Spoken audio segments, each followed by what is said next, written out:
GT Holidays, South India's #1 travel brand. You know you are special when you're with GT Holidays. எங்க சேதாரத்துக்கு மேல கொடுத்தீங்கன்னா உங்க காசை waste பண்ற மாதிரி தான்.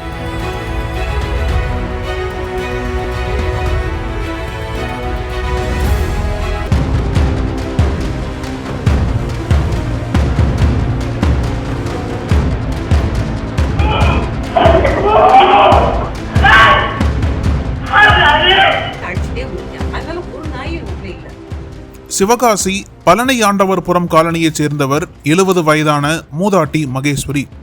இவர் கடந்த 9ஆம் தேதி அதிகாலை 5 மணியளவில் தனது வீட்டின் முன்பாக வீட்டை திறந்து வாசல் பகுதியை சுத்தம் செய்து கொண்டிருந்தார். முன்னதாக சைக்கிள்களில் வந்து வீட்டின் வாசல் அருகில் முகமூடி அணிந்தபடி பதுங்கியிருந்த வழிப்பறி கொள்ளையன் மூதாட்டியின் கண்களை மூடிக்கொண்டு அவர் அணிந்திருந்த செயின் மற்றும் கம்மலை பறிக்க முயன்றுள்ளார். உடனடியாக சுதாரித்துக் கொண்ட மூதாட்டி கூச்சலிட்டதுடன் கொள்ளையனின் முகத்தில் தண்ணீரை ஊற்றி தாக்கி விரட்டியடித்துள்ளார். இதனால் பதறிப்போன முகமூடி கொள்ளையன் தலை தெறிக்க அங்கிருந்து தப்பி ஓடியுள்ளான். தற்போது இந்த சம்பவம் தொடர்பான CCTV காட்சிகள் வெளியாகி பெரும் பரபரப்பை ஏற்படுத்தியிருக்கிறது. இதனைத் தொடர்ந்து சம்பவம் தொடர்பாக மூதாட்டி மகேஸ்வரி சிவகாசி கிழக்கு காவல் நிலையத்தில் புகார் கொடுத்துள்ளார். அதன் பேரில் வழக்கு பதிவு செய்த போலீசார் CCTV காட்சிகளின் அடிப்படையில் விசாரணையை தீவிரப்படுத்தியுள்ளனர். மேலும் அதிகாலை நேரம் துணிச்சலுடன் தனியாளாக முகமூடி கொள்ளையனை விரட்டியடித்த மூதாட்டியை காவல்துறையினர் பாராட்டினர். சிவகாசி அருகே திருப்பதி நகரில் பள்ளி தாளாளர் வீட்டில் ஜன்னலை உடைத்து கொள்ளை சம்பவத்தில் ஈடுபட்ட சம்பவத்தை தொடர்ந்து மூதாட்டியிடம் செயின் பறிப்பில் ஈடுபட்ட சம்பவமும் அரங்கேறியிருக்கிறது. அடுத்தடுத்து அரங்கேறியுள்ள இருவேறு சம்பவங்களால் சிவகாசி மக்கள் பீதி அடைந்துள்ளனர்.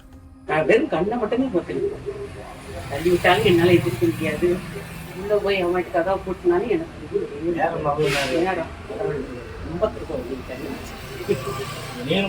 பயம் இருக்கு அவங்களுக்கு. நீங்க வாட்டு உள்ள போய் கதவை போட்டாம கேட்ட போய் போட்டிட்டு இருக்கீங்க அப்படின்னு. உங்களுக்கு வயசு என்ன? 70 வயசு. நீங்க மட்டும் தான் இருக்கீங்களாமா? பின்ன தம்பி மகன் இருக்கேன். சரி சரி சரி. அவனையும் நேற்று என்னம்மா நடந்துச்சு? 5 மணிக்கு எந்திரிச்சு கதவை திறந்து இந்த கதவையும் பூட்டிட்டேன், சாத்திட்டு இந்த கதவையும் சாத்திட்டேன். இப்படி நிக்கிறேன். இந்த விளக்கை எடுத்து இப்படி வச்சுட்டு தண்ணி சம்பு ஒன்று வச்சுப்பேன், அதையும் இப்படி வச்சுட்டு நிக்கிறேன். வந்துட்டேன். படியில உட்காந்துட்டே இருந்திருப்பாங்க. 4:30 மணிக்கு வந்தவன் அந்த படியில உட்காந்துட்டு நான் 5 மணிக்கு லைட்டை போட்டுட்டு வெளியே வரைக்கும் இந்த கேட்டு அந்த கேட்டு இந்த கதவையும் பூட்டிட்டேன். சாத்தி பூட்டலை சாத்தி வச்சுட்டு இறங்குவோன்னு நினைச்சிருந்தேன். வந்துட்டேன். இந்த பட்டியலை ஏறிட்டு என் கண்ணை பொத்திட்டேன். கண்ணை பொத்தியும் விடுடான்னு கத்துறேன், விட மாட்டேங்குது. என்ன செய்யறதே தெரியல. நானும் ஒரு 10 வட்டம் கத்தி பார்த்தேன், அதுன்னா விட மாட்டேங்குது. பிறகு செம்புல தண்ணி இருக்குதா மூஞ்சில சலார்னு ஊற்றி வச்சேன். அதுக்குள்ள நான் கத்துற சத்தம் கட்டு நாய் ஓடுவேன்.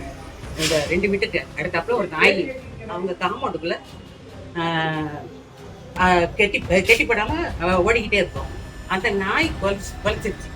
அவை வரும்போதே நாய் எப்பயுமே ஒரு தெரு நாய் 2-3 இருக்கும்.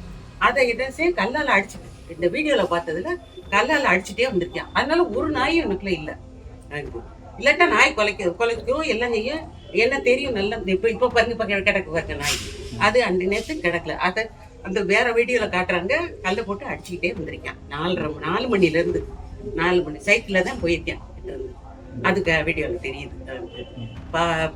அந்த தண்ணியை ஊற்றி அந்த நாய் கொலைக்கையும் விட்டுட்டு இந்த வழியை தான் கேட்டை திறந்து விட்டு வந்திருக்கேன். திறந்து இந்த வழியாவே போயிட்டேன். எப்படிப்பா இல்லாம இருக்கும்.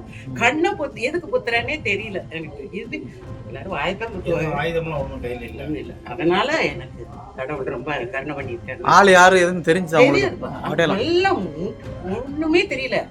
கண்ணு மட்டும்தான் தெரியுது. நல்லா கவர் பண்ணிட்டு வந்திருக்கேன். அனல் பறக்கும் செய்திகளை அப்டேட் செய்து கொள்ள நக்கீரன் களத்தை இப்பவே சப்ஸ்கிரைப் பண்ணுங்க.